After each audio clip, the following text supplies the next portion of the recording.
Welcome back to our YouTube channel. ಇವತ್ತು ನಾವು mutton pulao ಮಾಡೋಣ ಅಂತ ರೆಡಿ ಮಾಡ್ತಾ ಇದ್ದೀನಿ. ಅದಕ್ಕೆ ಬೇಕಾಗಿರೋ ಇಂಗ್ರೀಡಿಯೆಂಟ್ಸ್ನ ಮಸಾಲೆಗಳನ್ನ ಒಂದು ಸ್ವಲ್ಪ ಫ್ರೈ ಮಾಡಿಕೊಂಡು ಮಸಾಲೆ ರುಬ್ಕೊಳ್ತೀನಿ. ಮಸಾಲೆ ಅಂದ್ರೆ ಡ್ರೈ ಪೌಡರಾ ಅಥವಾ ಏನು? ಪೌಡರ್ ಮಾಡ್ಕೊಳ್ತೀನಿ. ಮಟನ್ ಬಿರಿಯಾನಿ ಪೌಡರಾ? ಮಟನ್ ಪಲಾವ್. ಓಕೆ, ಏನೇನು ಹಾಕಿದ್ದೀರಾ ಹೇಳಿ. ಇದಕ್ಕೆ ನಾನು ಚಕ್ಕೆ, ಲವಂಗ, ಧನಿಯಾ, ಯಾಲಕ್ಕಿ, ಮರಾಠಿ ಮೊಗ್ಗು, ಸೋಂಕಾಳು, ಜೀರಿಗೆ, ಸ್ಟಾರ್ ಹೂವು, ಪಲಾವ್ ಎಲೆ, ಜಾಕಾಯಿ, ಏಲಕ್ಕಿ ಇವೆಲ್ಲ ಹಾಕೊಂಡು ಇದರಲ್ಲಿ ಸ್ವಲ್ಪ ಫ್ರೈ ಮಾಡಿ ಕಂಪ್ಲೀಟ್ ಗರಂ ಮಸಾಲಾ ಐಟಮ್ಗಳು ಏನೇನಿದೆ ಪಲಾವ್ ಐಟಮ್ಗಳು ಎಲ್ಲ ಐಟಮ್ಗಳನ್ನು ಅಳತೆನಲ್ಲಿ ಹಾಕೊಂಡಿದ್ದಾರೆ. 1 kg ಅಳತೆಗೆ 1 kgಗೆಲ್ಲ ಒಂದು 50 ಗ್ರಾಮ್ಸ್ ಅಷ್ಟು 50 ಗ್ರಾಮು ಹಾಕಿ ಮಾಡ್ತಾ ಇದ್ದೀನಿ. ಫಸ್ಟು ಡ್ರೈ ಆಗಿ ರೋಸ್ಟ್ ಮಾಡ್ಕೊಳ್ತಾರೆ, ಅದಾದ್ಮೇಲೆ ಅದನ್ನ ಪೌಡರ್ ಮಾಡಿ ಎತ್ತಿಟ್ಕೊಳ್ತಾರೆ. ಈ ಕಂಪ್ಲೀಟ್ ಪ್ರೊಸೀಜರ್ನ ಇವತ್ತು ಇವರೇ ತೋರಿಸ್ಕೊಡ್ತಾರೆ. Okay, done. ಇದನ್ನ ಡ್ರೈ ಪೌಡರ್ ಮಾಡ್ಕೊಂಡ್ಮೇಲೆ ಸಿಗ್ತೀವಿ. ಅಲ್ಲಿವರೆಗೂ ಕೀಪ್ ವಾಚಿಂಗ್. ಸೀದಾ ಮಿಕ್ಸಿ ಜಾರಿಗೆ. ಸೊ ಇದನ್ನ ಈಗ ರುಬ್ಕೊಳ್ಳೋಣ, ನಂತರ ನೋಡೋಣ.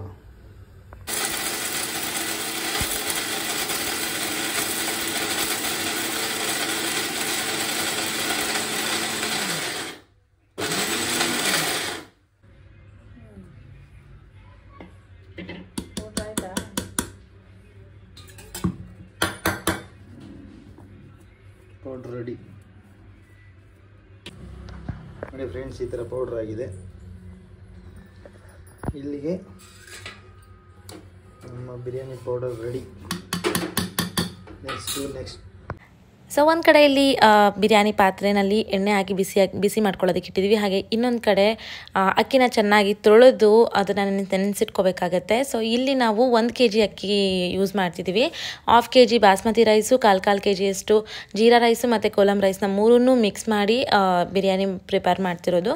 ಸೊ ಒಂದೇ ರೈಸ್ ಯೂಸ್ ಮಾಡೋದ್ರಿಂದ ನಮಗೆ ಅಷ್ಟು ಬಿರಿಯಾನಿ ಟೇಸ್ಟಿಯಾಗಿ ಬರೋಲ್ಲ, ಎಸ್ಥೆಟಿಕ್ಕಾಗಿ ಅನಿಸೋದಿಲ್ಲ. ಸೊ 3 ರೈಸ್ನ ಈ ಮಿಕ್ಸ್ ಮಾಡಿ ಹಾಕೋದ್ರಲ್ಲಿ ಟೇಸ್ಟ್ ಡಿಫ್ರೆಂಟ್ ಬರುತ್ತೆ. ಹಾಗೆ ಉದ್ರುದ್ರಾಗಿ ಕೂಡ ಇರುತ್ತೆ ಬಿರಿಯಾನಿ, ತುಂಬಾ ಚೆನ್ನಾಗಾಗುತ್ತೆ. ನೋಡೋಣ ಇವಾಗ ನೆಕ್ಸ್ಟ್ ಏನು ಪ್ರೊಸೀಜರ್ ಮಾಡ್ತಾರೆ ಅಂತ ಹೇಳ್ಬಿಟ್ಟು. ಓಕೆನಾ, ಇದು Kolam rice. Kolam rice 1/4 kg, jeera rice 1/4 kg ಹಾಕ್ತೀನಿ. ಇದು ಪುದೀನ ಮತ್ತೆ ಕೊತ್ತಂಬರಿನ ಪೇಸ್ಟ್ ಮಾಡ್ಕೋತೀನಿ. 1-2 ಗೆಡ್ಡೆ ಈರುಳ್ಳಿ ಇದೆ, ಒಂದು 10 ಹಸಿಮೆಣಸಿನ್ಕಾಯಿ ಹಾಕಿದ್ದೀನಿ. ಖಾರಕ್ಕೆ ಇದೊಂದೇ, ಬೇರೆ ಏನು ಮೆಣಸಿನ ಪುಡಿ ಏನು ಆ್ಯಡ್ ಮಾಡಲ್ಲ. ಇಷ್ಟೇ ಇಂಗ್ರೀಡಿಯೆಂಟ್ಸು. ಬನ್ನಿ ಪ್ರೊಸೀಜರ್ ಸ್ಟಾರ್ಟ್. ಮತ್ತೆ ಪೌಡರ್ ಆಲ್ರೆಡಿ ರೆಡಿ ಆಗಿದೆಲ್ಲ, ರೆಡಿ ಆಗಿದೆ. ಈಗ ಸ್ಟಾರ್ಟ್ ಮಾಡಿ. ಪಲಾವ್ ಪಲಾವ್ ಮಾಡ್ತಾರಂತೆ. ಪಲಾವ್, ಮಟನ್ ಪಲಾವ್ ನೋಡಿ. ನಮ್ಮಮ್ಮ ಗೋಬಿ ಮಂಚೂರಿ ಸ್ಟಾರ್ಟ್ ಮಾಡ್ದಾಗಿಂದ ನಮ್ಮನೆ ಯಾವ ಲೆವೆಲ್ಗೆ ಇಟ್ಟು ಆಗೈತೆ ಅಂತ. ಗೋಬಿ ಮಾಡೋದು ಎಲ್ಲಿ ಕಾಣೋದು, ನಮ್ಮನೆ ಕೆಲಸ ಇರೋದೇ ಹಿಂಗೆ. ಎಲ್ಲ ಗೋಬಿ ಇಲ್ಲೊಂದು ನೆನ್ನೆ ತಂದಿದ್ದು ಫ್ರೀಜರ್ ಅಲ್ಲಿ ಇಟ್ಟಿದ್ರು ಮಟನ್ನ. ಈಗ ತೊಳೆದಿದೀವಿ, ತೊಳಿತೀವಿ, ಅದು ನಿಮಗೆ ತಿನ್ನಿಸ್ತೀವಿ. ಅವ್ರು ಯಾಕೆ ತಿಂತಾರೆ ಹೇಳು? ಕರಿ, ಬನ್ನಿ ನೀವೆಲ್ರಿಗೂ ಅಡ್ಗೆ ಮಾಡಿ ಬಡಿಸ್ತೀನಿ ಅಂತ. ಇಲ್ಲೊಂದು ಸ್ವಲ್ಪ ತುಪ್ಪ ಐತೆ. ಸೊ ಒಂದು 2 ಟೇಬಲ್ ಸ್ಪೂನ್ ಆಗೋಷ್ಟು ತುಪ್ಪ ಹಾಕೊಂಡಿದ್ದಾನೆ. 2ಕ್ಕಿಂತ ಜಾಸ್ತಿ ಇದೆ. ಸೊ ಇವಾಗ ಸ್ಟವ್ ಆನ್ ಮಾಡ್ಕೊಳ್ತಾ ಇದ್ದಾನೆ. ಸ್ಟವ್ ಆನ್ ಮಾಡ್ಕೊಂಡಾದ್ಮೇಲೆ ಇಲ್ಲಿ ನೋಡ್ತಾ ಇರ್ಬೋದು, ಎಣ್ಣೆಗೆ ಒಂದು 100 ಗ್ರಾಮ್ ಆಗೋಷ್ಟು ತುಪ್ಪನ ಆ್ಯಡ್ ಮಾಡ್ಕೊಂಡಿದ್ದಾನೆ. ಸೊ ನೆಕ್ಸ್ಟ್ ಇದಕ್ಕೆ ಒಂದು 3-4 ಪಲಾವ್ ಎಲೆನ ಆ್ಯಡ್ ಮಾಡಿಕೊಂಡು ಅದು ಸ್ವಲ್ಪ ಅರೋಮಾ ಬರೋವರೆಗೂ ಫ್ರೈ ಮಾಡ್ಕೊಳ್ಬೇಕು. ಅದಾದ ನಂತರ ಏನೆಲ್ಲ ಆ್ಯಡ್ ಮಾಡಬೇಕು ಅಂತ ನೋಡೋಣ ಬನ್ನಿ. 2 ಗೆಡ್ಡೆ ಈರುಳ್ಳಿ, 2 ಗೆಡ್ಡೆ ಈರುಳ್ಳಿ,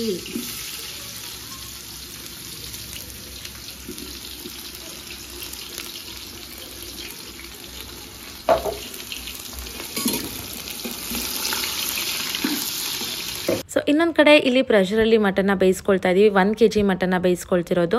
ಸೊ ಡೈರೆಕ್ಟಾಗಿ ಬಿರಿಯಾನಿಗೆ ಹಾಕಿದ್ರೆ ಕರೆಕ್ಟಾಗಿ ಬೇಯಲ್ಲ ಅಂತ ಹೇಳಿ ಒಂದು ವಿಷಲ್ ತೊಗೊಳ್ತಿದ್ದೀವಿ. ಇನ್ನೊಂದು ಕಡೆ ಇಲ್ಲಿ ನೋಡ್ತಾ ಇರ್ಬೋದು, ಅಕ್ಕಿನ ನೆನೆಸಿಟ್ಕೊಂಡಿದ್ದೀವಿ. ಸೊ ಇವಾಗ ಆನಿಯನ್ ಹಾಕಿ, ಆನಿಯನ್ ಸ್ವಲ್ಪ ಬ್ರೌನಿಶ್ ಆದಮೇಲೆ ಹಸಿರು ಮೆಣಸಿನ್ಕಾಯಿನ ಕಟ್ ಮಾಡಿ ಇಟ್ಕೊಂಡಿದ್ವಿ, ಅದನ್ನು ಹಾಕಿ ಫ್ರೈ ಮಾಡ್ಕೊಳ್ತಾ ಇದ್ದೀವಿ. ಸೊ ನಾವು ಪೇಸ್ಟ್ ಕೂಡ ಯೂಸ್ ಮಾಡ್ಬೋದು. ಪೇಸ್ಟ್ ಹಾಕಿದ್ರೆ ಲೈಕ್ ಏನು ಫುಲ್ ಗ್ರೀನ್ ಕಲರ್ ಬರುತ್ತೆ. ಸೊ ನಾವು ಸ್ವಲ್ಪ ಮೈಲ್ಡಾಗಿ ಕಾಣೋ ಥರ ಬಿರಿಯಾನಿ, ಅಂದರೆ ಬಿರಿಯಾನಿ ಅನ್ನೋದಕ್ಕಿಂತ ಪಲಾವ್ ಮಾಡ್ತಾ ಇರೋದು. ಚಂದ್ರಕಾಂತ್ ಜೊತೆಗೆ ಮಮತಾ ಕ್ಯಾಮ್ರಾಮನ್. ಇದಕ್ಕೆ ಶುಂಠಿ ಬೆಳ್ಳುಳ್ಳಿ ಪೇಸ್ಟ್ ಹಾಕೋಣ. ಶುಂಠಿ ಬೆಳ್ಳುಳ್ಳಿ ಪೇಸ್ಟು ಒಂದು 4 ಸ್ಪೂನ್, ನಾರ್ಮಲ್ 4 ಸ್ಪೂನ್ ಅಷ್ಟು.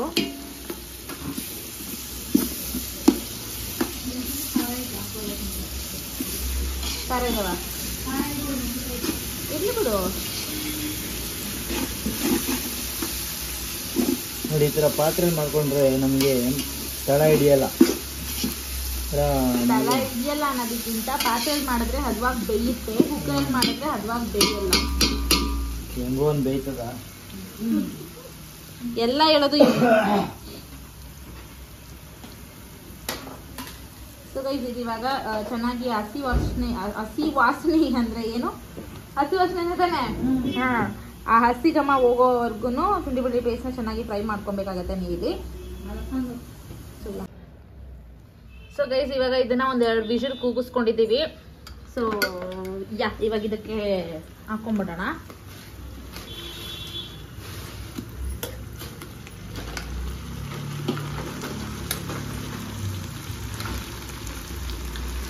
ಇದೇನು ರಸ ಇರುತ್ತಲ್ಲ ಅದನ್ನ ವೇಸ್ಟ್ ಮಾಡಲ್ಲ ನಾವು.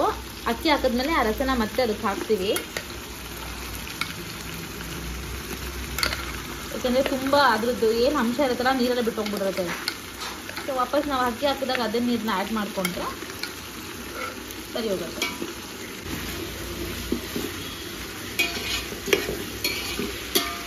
ಒಂದು ಬಟ್ಟೆ ಕೂಡ ಮಾಡ್ಕೊಳಕ್ಕೆ ಒಂದು ಬೇಡ ಚೆನ್ನಾಗಿರುತ್ತೆ.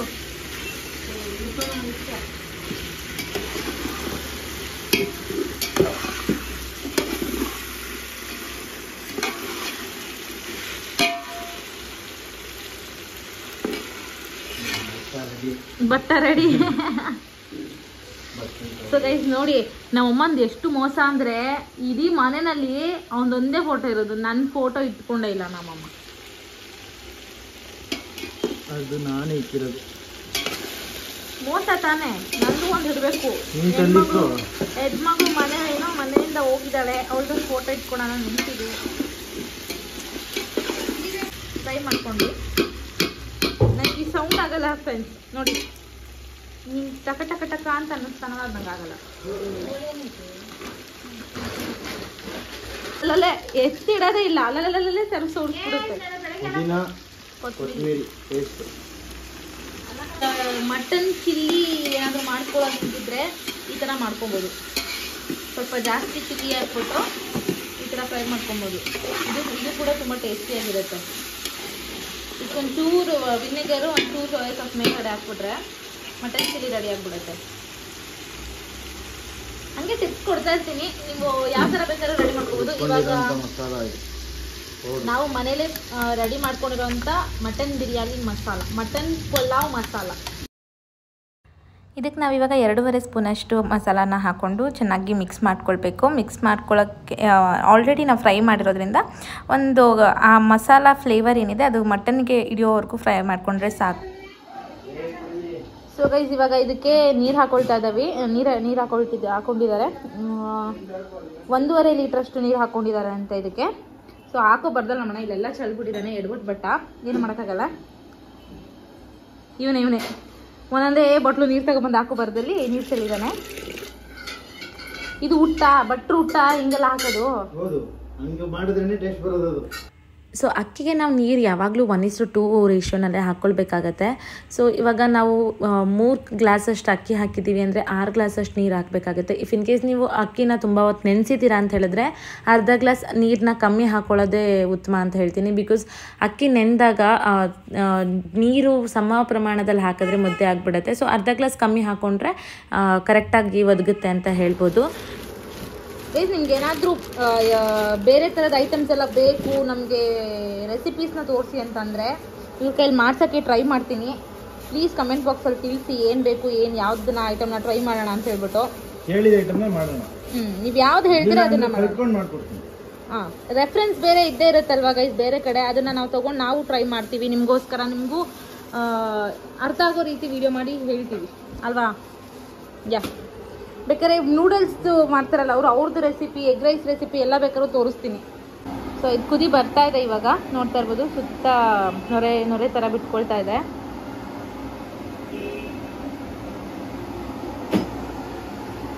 ಈ ಟೈಮಲ್ಲಿ ನೀವು ಇವಾಗ 2 ನಿಂಬೆಹಣ್ಣು ಹಾಕೋಬೇಕಾಗತ್ತೆ. ನಾವು 1 kg ಪ್ರಮಾಣಕ್ಕೆ ಮಾಡ್ತಾ ಇರೋದ್ರಿಂದ 2 ಹಾಕೊಳ್ತಾ ಇದ್ದೀವಿ. ನೀವು ಅರ್ಧ kg ಈ ನಮ್ಮಮ್ಮ ಯಾವಾಗಲೂ ಡಿಸ್ಟರ್ಬೆನ್ಸ್. ನಾವೇನಾದರೂ ಮಾತಾಡ್ತಿದ್ರೆ ಅದಕ್ಕೆ ಏನಾದರೂ ಹೇಳ್ಬೇಕು ಮಧ್ಯದಲ್ಲಿ. ಸೊ ಇವಾಗ 2 ನಿಂಬೆಹಣ್ಣು ಹಾಕೊಳ್ತಾ ಇದ್ದೀವಿ. ನಿಂಬೆಹಣ್ಣು ರಸ, ನಿಂಬೆಹಣ್ಣೆ ರುಚಿ ಬರುತ್ತೆ.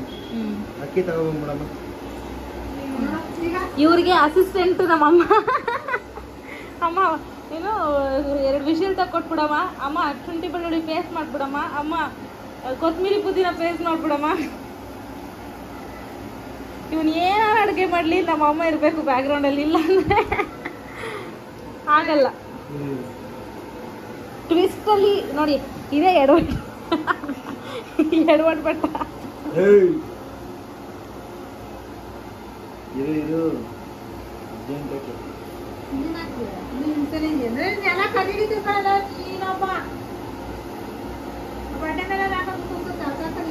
ನೋಡಿ ಗೈಸ್, ಇಷ್ಟು ನೀಟಾಗಿ ಬಿರಿಯಾನಿ ಮಾಡ್ತಾನೆ, ಬ್ಯಾಕ್ಗ್ರೌಂಡಲ್ಲಿ ಎಷ್ಟು ಗಲೀಜ್ ಮಾಡ್ತಾನೆ, ನಮ್ಮ ಅಮ್ಮನಿಗೆ ಎಷ್ಟು ಕೆಲಸ ಕೊಡ್ತಾನೆ ಪಾಪ.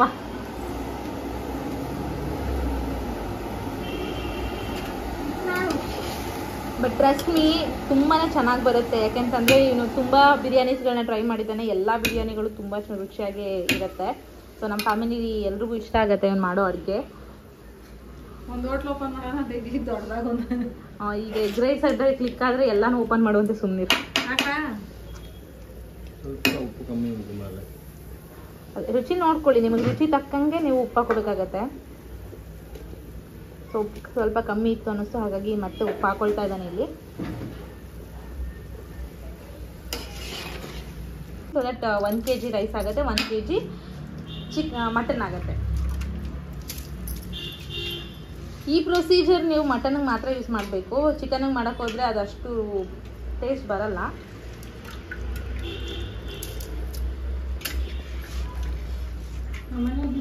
ನಾವು ಇನ್ನೊಂದು ಥರದ್ದು ಮಾಡ್ತೀವಿ, ಕಾಯಲ್ಲಿ ಹಾಕ್ಬಿಟ್ಟು, ಅದನ್ನು ಬೇಕಾದರೆ ತೋರಿಸ್ತೀವಿ ಇನ್ನೊಂದ್ಸರಿ.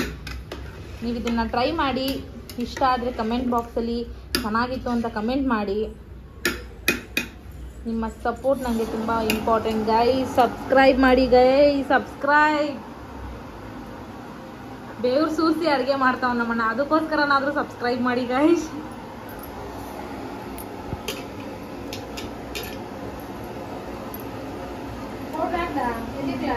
ಅಷ್ಟೇ 4 ಸ್ಪೂನ್ ಅಷ್ಟು ಹಾಕೊಂಡಿದ್ದೀವಿ ಆಲ್ರೆಡಿ.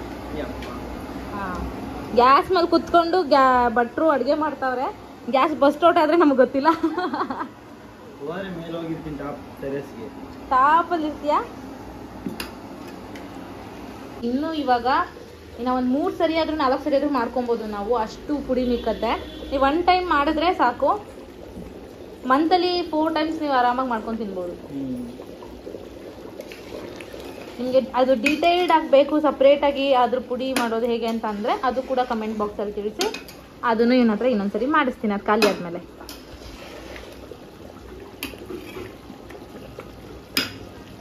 ನೋಡಿ ಗೈಸ್, ನಂಗೆ ಅದು ತುಂಬ ಇರಿಟೇಟಿಂಗ್ ಥಿಂಗ್ ಅಂದರೆ ಇದೆ. ಟಕ ಸೌಂಡ್ ಆಗುತ್ತೆ ಅಲ್ಲ, ಅವ್ರಿಗೂ ಇರಿಟೇಟ್ ಆಗುತ್ತೆ. ನಿಮ್ಮ ಮನೇಲಿ ಯಾರಾದರೂ ಹಿಂಗಿದ್ದೀರ ಟಕ್ ಅಂತ ಹೊಡಿಯೋರು ಒಂದೊಂದು ತಿರ್ಗು? ಹಂಗೆ ಮಾಡಿದ್ರೆ ಸಾಲ ಜಾಸ್ತಿ ಆಗುತ್ತೆ ಗೊತ್ತಾ? ನಾನು ಎಗ್ ರೈಸ್ ಅಂದ್ರೆ ಬಟ್ ಹೊಡಿತಾನೆ ಇರ್ತೀನಿ. ಹಂಗೆ ಮಾಡಬಾರ್ದು, ಹಂಗೆ ಮಾಡಿದ್ರೆ ಸಾಲ ಜಾಸ್ತಿ ಆಗುತ್ತೆ. ಟೀನ್ ಅಂತ ನೋಡಿ ಗೈಸ್. ಇವಾಗ ಜಸ್ಟ್ ಏನು ತಿಂದ್ರಿ? ಜಾಮೂನ್ ತಿಂದು ಅಲ್ಲೇ ಇಟ್ಟಿದ್ದೀವಿ ಬೌಲ್ನ.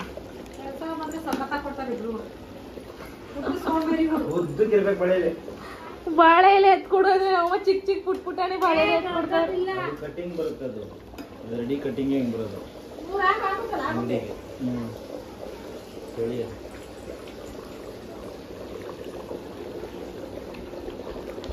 ಓ ಮೈ ಗಾಡ್, ಬಾಳೆನ ಅದರೊಳಗಡೆ ಹಾಕ್ತೀಯಾ?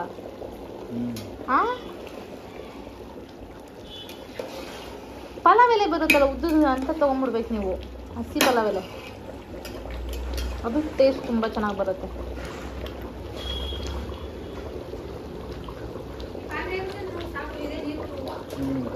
ಸೊ ಗೈಸ್, ಇವಾಗ ಇದ್ರದ್ದು ಪ್ರೊಸೀಜರ್ ಅಷ್ಟೇ ಅಲ್ವಾ? ಮೋಯೆ ಏನು? ಮಾಡು. ನಮ್ಮ ಪ್ರೊಸೀಜರ್ ನಾವು ಯಾವತ್ತೂ ಮರಿಬಾರ್ದಿಲ್ಲ, ಹೊಟ್ಟೆ ನೋವು ಬರುತ್ತೆ. ಗೈಸ್ ನೋಡಿ, ಇದು ನಮ್ಮ ಮನೆಯ ಪ್ರೊಸೀಜರ್. ನಾನು ಲಾಸ್ಟ್ ಒಂದು ವಿಡಿಯೋದಲ್ಲಿ ತೋರಿಸಿದ್ದೆ ಅನ್ಸುತ್ತೆ ಇದನ್ನ. ಯಾವುದೇ ಬಿರಿಯಾನಿಗೆ ಯಾವುದೇ ನಾನ್ ವೆಜ್ ಮಾಡಿದ್ರೆ ನಮ್ಮ ಮನೆಯಲ್ಲಿ ಇದು ಮಿಸ್ ಆಗಲ್ಲ. ಚಾಕು ಆ ಥರ ಬಿಸಿ ಮಾಡಿಬಿಟ್ಟು ಆ ಥರ ಬಿಸಿ ಮಾಡಕ್ಕೆ ಇಟ್ಬಿಟ್ಟು ನಾವು ಇದ್ರೊಳಗಡೆ ಇಟ್ಬಿಡ್ತೀವಿ. ಅಂದರೆ ಹಳೆ ಕಾಲದಲ್ಲಿ ಬೇರೆ ಡೆಫಿನೇಷನ್ ಕೊಡ್ತಾರೆ, ಬಟ್ ನಾವು ಬೇರೆ ಡೆಫಿನೇಷನ್ ಇಟ್ಕೊಬೋದು.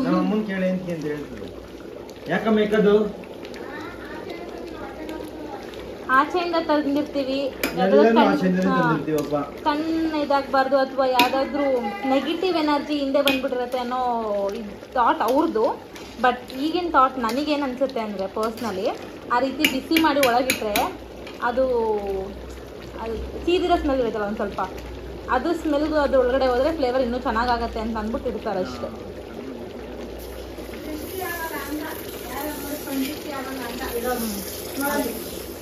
ಇದು ದೃಷ್ಟಿಯಾಗಿದೆಯಂತೆ ಗೈಸ್.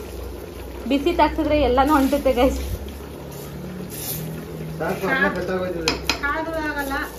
ಕಾಲ್ದುಳ ಆಗಲ್ಲ ಅಂದ್ರೆ ಅವಾಗೆಲ್ಲ ಹೊಟ್ಟೆ ನೋವು ಬರುತ್ತೆ ತಿಂದ್ರೆ ಅಂತೆಲ್ಲ ಹೇಳ್ತಾರಲ್ಲ, ಅದೆಲ್ಲ ಆಗಲ್ಲ ಅಂತ.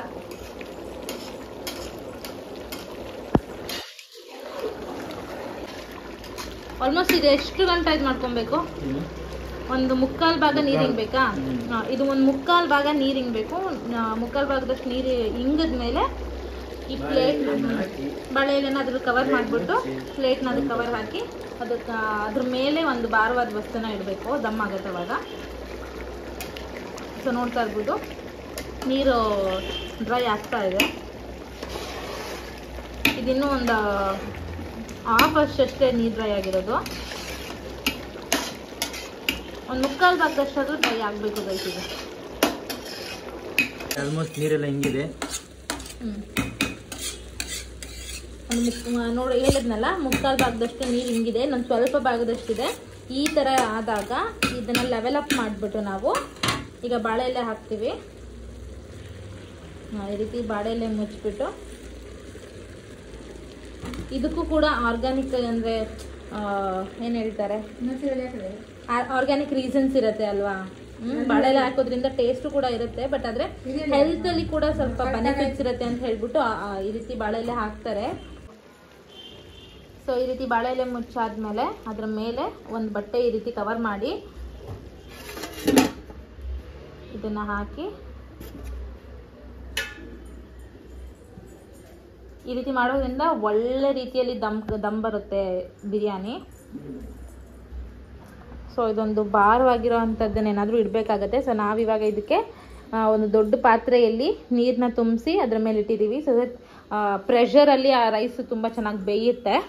ಸೊ ನೋಡ್ತಾ ಇರ್ಬೋದು ಫ್ಲೇಮ್ ಕೂಡ ತುಂಬ ಲೋನಲ್ಲಿ ಇಟ್ಕೊಂಡು ಬೇಯಿಸ್ತಾ ಇದ್ದೀವಿ. ಒಂದು 10 ನಿಮಿಷ ಬೆಂದರೆ ಸಾಕು, ಇದು ಬಿರಿಯಾನಿ ರೆಡಿ ಆಗಿಬಿಡತ್ತೆ. ಸೊ ಯಾ ಆದ್ಮೇಲೆ ತೋರಿಸ್ತೀನಿ. 10 to 15 minutes. 10 minutes ಫ್ಲೇಮ್ ಅಲ್ಲಿ ಇರಲಿ, ಆಮೇಲೆ 10 minutes ಆಮೇಲೆ ಅಂದ್ರೆ ಅಲ್ಲ, ಫ್ಲೇಮ್ ಆಫ್ ಮಾಡೋದು 10 minutesಗೆನೆ. ಫ್ಲೇಮ್ ಆಫ್ ಆದ್ಮೇಲೆ ಸಡನ್ ಆಗಿ ನೀವು ಓಪನ್ ಮಾಡಬಾರ್ದು, ಬಿಕಾಸ್ ಅದು ಇನ್ನೂ ಹರಳ್ತಾ ಇರುತ್ತೆ ರೈಸು, ಇನ್ನೂ ಅದು ಎಕ್ಸ್ಟೆಂಡ್ ಆಗ್ತಾ ಇರುತ್ತೆ ರೈಸು.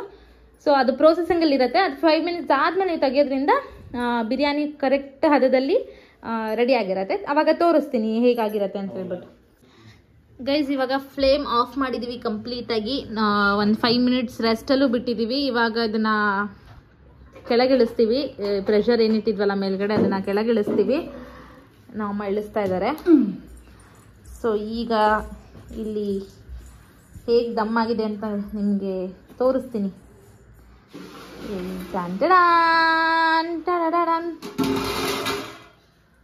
ನಾಯ್ಸ್ ಪೊಲ್ಯೂಷನ್ ಜಾಸ್ತಿ ನಮ್ಮ ಮನೇಲಿ. ವಾವ್, ನೋಡಕ್ಕೆ ಟೇಸ್ಟ್ ಮ್ಯಾಟರ್ಸ್. ನೋಡೋಕ್ಕಂತೂ ಯಮ್ಮಿಯಾಗಿ ಕಾಣಿಸ್ತದೆ, ಅಸಮಾಗಿ ಕಾಣಿಸ್ತದೆ. ವಾವ್, ನಂಗಂತೂ ತುಂಬ ಕಾತುರ ತಡೆಯೋಕ್ಕಾಗ್ತಾ ಇಲ್ಲ ಗೈಸ್. ನೋಡ್ತಾ ಇರ್ಬೋದು ರೈಸು ಕೂಡ ಯಾವುದೂ ಲೈಕ್ ಓವರ್ ಬಾಯ್ಲ್ಡ್ ಅಂತ ಏನಿಲ್ಲ, ಎಲ್ಲ ನಾರ್ಮಲಾಗಿ ಆಗಿದೆ. ನಾವು 3 ಥರ ರೈಸ್ನ ಮಿಕ್ಸ್ ಮಾಡಿರೋದ್ರಿಂದ ನೋಡ್ತಾ ಇರ್ಬೋದು ಪೀಸ್ ಕೂಡ ತುಂಬ ಚೆನ್ನಾಗಿ ಬೆಂದಿದೆ. ನಾವು ಆಲ್ರೆಡಿ ಬಾಯ್ಲ್ ಮಾಡಿದ್ರಿಂದ ಇದರಲ್ಲಿ ಇನ್ನೂ ಚೆನ್ನಾಗಿ ಬೆಂದ್ಕೊಂಡಿರುತ್ತೆ. ಸೊ ಗೈಸ್ ಈ ವಿಡಿಯೋನ ಇಲ್ಲಿಗೆ ಎಂಡ್ ಮಾಡ್ತೀವಿ. ನಿಮಗೆ ಇಷ್ಟ ಆದರೆ ಪ್ಲೀಸ್ ಲೈಕ್ ಮಾಡಿ, ಶೇರ್ ಮಾಡಿ, ಕಮೆಂಟ್ ಮಾಡಿ. ಹಾಗೆ ನಮ್ಮ ಚಾನಲ್ನ ಸಬ್ಸ್ಕ್ರೈಬ್ ಮಾಡ್ಕೊಳ್ಳಿ. ಇದೇ ಥರ ಒಳ್ಳೆ ಒಳ್ಳೆ ವೀಡಿಯೋಸ್ ಜೊತೆ ನಾವು ಮುಂದಿನ ವೀಡಿಯೋಸಲ್ಲಿ ಬರ್ತೀವಿ. ಬಟ್ ನಮಗೇನು ನೀವು ಸಪೋರ್ಟ್ ಮಾಡಬೇಕು ಅಂದರೆ ಸಬ್ಸ್ಕ್ರೈಬ್ ಮಾಡ್ಕೋಬೇಕು, ಶೇರ್ ಮಾಡಬೇಕು, ಲೈಕ್ ಮಾಡಬೇಕು. ಹಾಗೆ ನಿಮ್ಮ ಅಭಿಪ್ರಾಯಗಳನ್ನ ಕಮೆಂಟ್ ಮೂಲಕ ನಮಗೆ ತಿಳಿಸ್ಬೇಕು. ನೀವು ತಿಳಿಸ್ದಾಗಲೇ ನಮಗೆ ಗೊತ್ತಾಗೋದು ನಾವು ಚೆನ್ನಾಗಿ ಮಾಡಿದ್ದೀವಾ ಇಲ್ವಾ ಅಂತ ಹೇಳಿ. ಗೈಸ್, ನನಗಂತೂ ಕಾತ್ರ ತಡೆಯೋಕ್ಕಾಗ್ತಿಲ್ಲ. ಸೊ ಇವಾಗ ಪ್ಲೇಟ್ ರೆಡಿಯಾಗಿದೆ, ನಮ್ಮಮ್ಮ ತೊಗೊಂಡು ಬಂದುಬಿಟ್ಟಿದ್ದಾರೆ. ಸೊ ಇವಾಗ ಇದನ್ನು ಪ್ಲೇಟಿಗೆ ಶಿಫ್ಟ್ ಮಾಡೋಣ. ಶಿಫ್ಟ್ ಮಾಡಿಬಿಟ್ಟು ಇದು ತಿಂದು ಟೇಸ್ಟ್ ಹೇಳ್ತಾನೆ ಏನೋ ಸ್ವಲ್ಪ. ಇವಾಗ ಸಾಕು, ಟೇಸ್ಟ್ ಹೇಳು. ಆಮೇಲೆ ಮಟನ್ ನೋಡಿ ಫುಲ್ ಬೆಂದಿದೆ. ಯಾಕೆಂದರೆ ನಾವು ಆಲ್ರೆಡಿ ಒಂದ್ಸರಿ ಬೇಯಿಸಿದ್ವಿ ಅಲ್ಲ ಗೈಸ್. ಫ್ರೆಂಡ್ಸ್, ನಾವು ಮಾಡಿರೋದಕ್ಕೆ ಸಾರ್ಥಕತೆ ಸಿಗಬೇಕು ಅಂದರೆ ನೀವು ಮನೆಯಲ್ಲಿ ಇದನ್ನು ಮಾಡಿ ತಿಂದು ಹೇಗಿತ್ತು ಅಂತ ಕಮೆಂಟ್ ಮೂಲಕ ತಿಳಿಸ್ಬೇಕು.